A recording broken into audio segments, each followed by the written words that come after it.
Hola, buenas noches. Yo soy Beto Ortiz. Acá empieza una nueva edición de Beto Saber la Amenaza Elegante. Hoy en su versión Todos contra Todos. El tema que vamos a debatir esta noche tiene que ver con la inutilidad de la justicia peruana. Básicamente se abren carpetas a todo el mundo, se inician procesos a todo el mundo, se dictan prisiones preventivas a todo el mundo con grandes casos mediáticos, con enorme cobertura periodística, y lo que ocurre es que poco a poco los casos se van desmondongando, los casos se van cayendo uno a uno y los acusados o los investigados, porque ni siquiera hay tiempo de acusarlos, empiezan a salir en libertad porque evidentemente los casos no tienen solidez. Podríamos hablar de 20 casos. Hemos escogido 2 o 3 porque no nos va a dar el tiempo para mucho. Creo que uno de los más importantes es el caso de la propia fiscal de la Nación.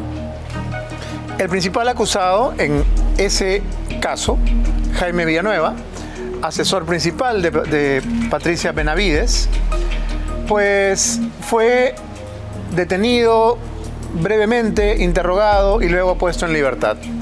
Y conforme han pasado los meses, recordemos que ese caso lo denunciamos en este programa en noviembre del año pasado, el caso se ha ido, digamos que diluyendo, ¿no? Ya no hay nadie detenido, ya nadie habla del tema, la señora se va de viaje, está libre, el asesor está libre, todos están libres, aquí no pasó nada.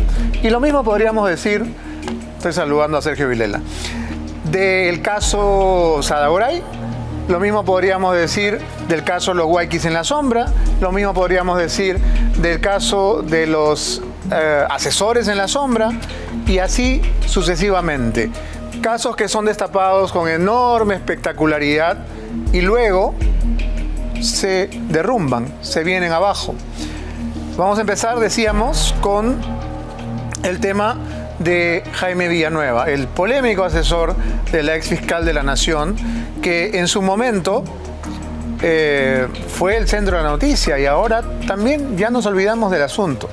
Empezaremos por él y luego iremos analizando con el panel que tenemos esta noche, ¿no?, de ambos lados del espectro, para hablar de cada uno de estos casos judiciales en los que las prisiones preventivas llovieron y luego los investigados se fueron a su casa. Bien, la verdad que improbable que las preguntas de la reportera sean respondidas en esa circunstancia y de esa manera. Doctor Espinosa, después de haber escuchado el relato del doctor Abanto y estando como estamos en una continuación del gobierno de su ex defendido Pedro Castillo, ¿no considera usted que hay elementos políticos de por medio más allá de las irregularidades que se han cometido en la detención y encarcelamiento del exministro Alvarado? Podría ser, pero Beto, acá hay que reivindicar algo. ¿Podría ser o es? No, podría ser. Podría ser porque yo no puedo hacer una afirmación si no me consta algo. Pero puedo opinar. No puedo opinar, pero no puedo hacer una conclusión, que no es lo mismo. La opinión es subjetiva y es mi parecer. Sí, claro. Podría ser. Este debate está lleno de subjetividades. Todos estamos opinando. Acá, Beto, creo que lo más importante es esto.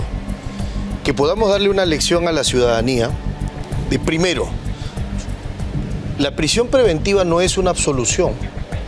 Cuidado con el ánimo triunfalista. O sea, una prisión preventiva no te garantiza un archivo, sobreseimiento, una absolución.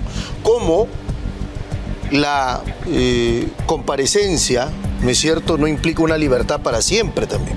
Puede que termine en condena. O sea, son medidas provisorias, en primer lugar. Sí, eso está claro. Segundo, lo que tocó el tema de Humberto a mí me parece que es sintomático de algo, ¿no?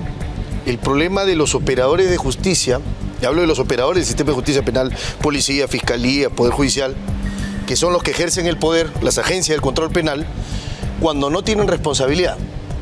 Como se saben impunes, hacen lo que quieren. Entonces la Constitución dice una cosa: nadie puede ser detenido sin mandato judicial escrito y motivado.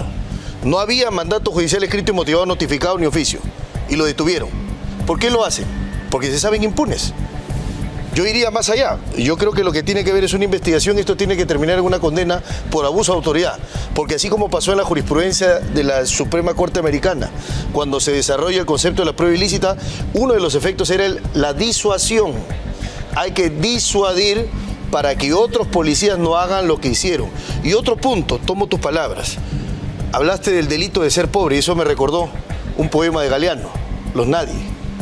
Cuando habla de los nadie, dice, aquellos que no son seres humanos, sino recursos humanos. No tienen cultura, no tienen arte, sino artesanía. Ese poema se usó en la campaña de Pedro Castillo, ya sabemos a quién se le ocurrió. Sí, pero no se me ocurrió a mí porque no lo conocía. Yo lo conocí después. Yo lo conocí después de la campaña, ya presidente. Es un muy bonito poema. Es un bonito poema, Sí, pero sí, además refleja, Beto, me pero parece... es solo poesía, ¿no?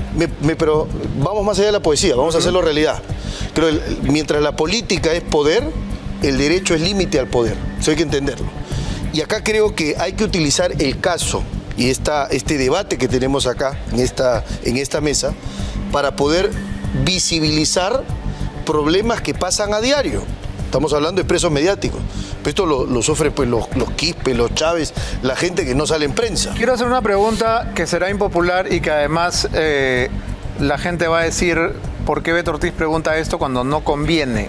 No importa, voy a hacer una pregunta inconveniente. Salatiel Marrufo dijo en el Congreso, el día, digamos, horas antes del golpe de Pedro Castillo, 6 de diciembre del 2022, que había entregado dinero.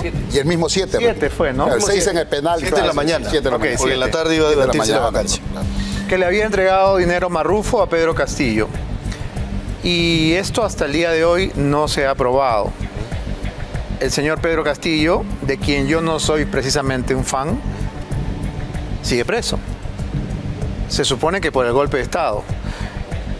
Lo que le pasa a un expresidente que sigue preso hasta hoy es una especie de microejemplo de lo que le puede pasar a un ciudadano X cuando cae en la moledora de carne de la justicia. Sí. No te saca ni Dios. Claro, porque en el Perú hay muchos Joseph K. que son detenidos en su casa, llegan los policías, afrontan una acusación. Estamos yendo de Galeano a Kafka. Esto se ha vuelto un debate literario. Es que, claro, ¿cuál es el tema ahí? Que en el Perú Kafka hubiera sido escritor costumbrista. Sí, claro.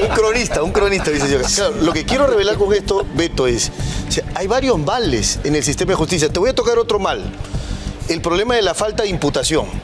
¿Cómo es posible que la gente vaya presa y cuando está presa la gente no sabe qué se le imputa? ¿Qué hizo? ¿Cuándo lo hizo? ¿Cómo? ¿Dónde? Cuando llegas a discutir el tema al nivel del Tribunal Constitucional, no, pero finalmente no, esa es una discusión que no puede afectar la prisión preventiva. En el Perú la gente no puede ir presa si no tiene una imputación clara y precisa, o sea, cargos claros. No puede, no, sí va. Pero va. Ah, ya. No debería. Pero no debería. Hablando del plano del deber ser, no debería. Pero va. Pero va. Bien, las prisiones preventivas, por lo menos las más famosas que hemos visto, han resultado ser un abuso porque al investigado se le pide cumplir con una serie de reglas realmente absurdas. Es decir, el famoso arraigo domiciliario, arraigo laboral, ¿no? Hay personas que efectivamente tienen un domicilio, efectivamente tienen diferentes medios de ganarse la vida, pero si a la autoridad le parece que no es suficiente, o allanan su casa y le parece que el número de camas no coincide con las personas que viven o deberían vivir, o le preguntan a los vecinos si usted va seguido o no, pueden deliberadamente decir no tiene arraigo y por lo tanto debe irse 36 meses a la cárcel. Claro, porque eso es indicativo de lo que estamos viviendo hoy, es el fenómeno de la farandularización del sistema penal. Y quiero explicarme a qué voy. El problema es que se han estado pidiendo prisiones y otorgando las mismas en un binomio equivocado en donde el juez cree que hace parte del Ministerio Público, el juez cree que es una extensión del Ministerio Público cuando son dos órganos completamente distintos. De hecho, el Ministerio Público es un órgano constitucional autónomo, el Poder Judicial es poder del Estado. pero son dos órganos distintos, aunque a ambos se les llame magistrados. ¿El problema cuál es?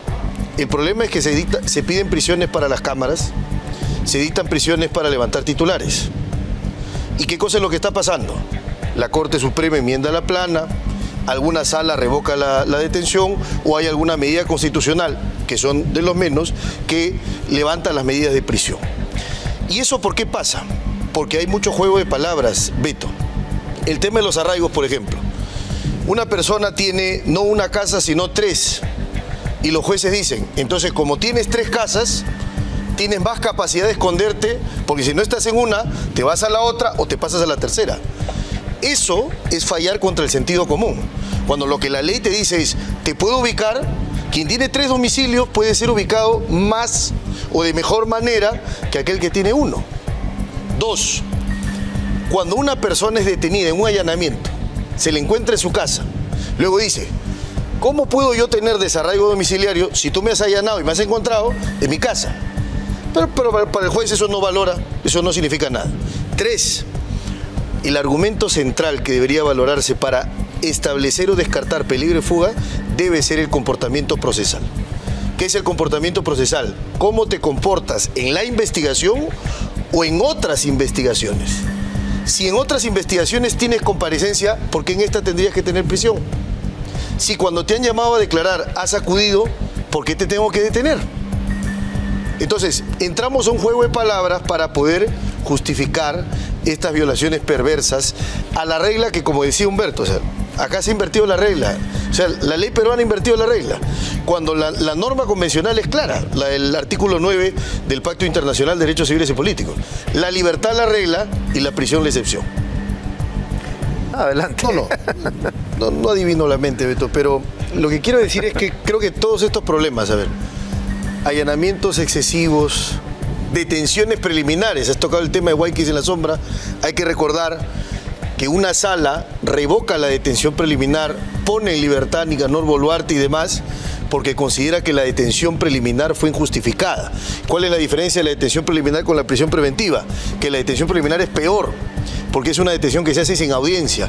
El juez solo mira el expediente que le alcanza a la fiscalía, le cree a la fiscalía y con eso le dejas al investigado a merced de la policía porque lo encierran a disposición de la policía. No está en un establecimiento un penitenciario. centro de detención preliminar, no en una cárcel, no en un establecimiento penitenciario, exacto. Que la Defensoría se pronuncie. Entonces, sacan en las madrugadas. Exacto, estamos hablando de varias cosas acá. Violación a la presunción de inocencia por las etiquetas criminales.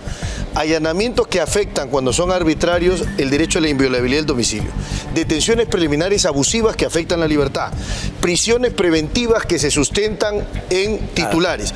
Todo eso hace la idea de lo que Luigi Ferrajoli, que es el nuevo padre del garantismo penal, profesor italiano, llama que no existen poderes buenos. No hay que creer que la policía, fiscalía o hasta el Poder Judicial van a actuar espontáneamente protegiendo derechos y garantías, aunque debería ser. Por eso es que hay que reivindicar el papel de los derechos como límites al poder. Creo que esa es la tarea que tenemos que hacer y que estamos haciendo en lo que nos toca los abogados defensores. Bien, ¿es una basura ese código, doctor Espinosa? Creo que hay que hacerle muchas mejoras y hay que recordar esto. Hay que reivindicar la libertad y hay que recordar la prisión de los visibles y los invisibles es, como diría Alberto Binder, una máquina para triturar carne humana. De acuerdo con eso. Tenemos que despedirnos. Muchas gracias por haber estado con nosotros.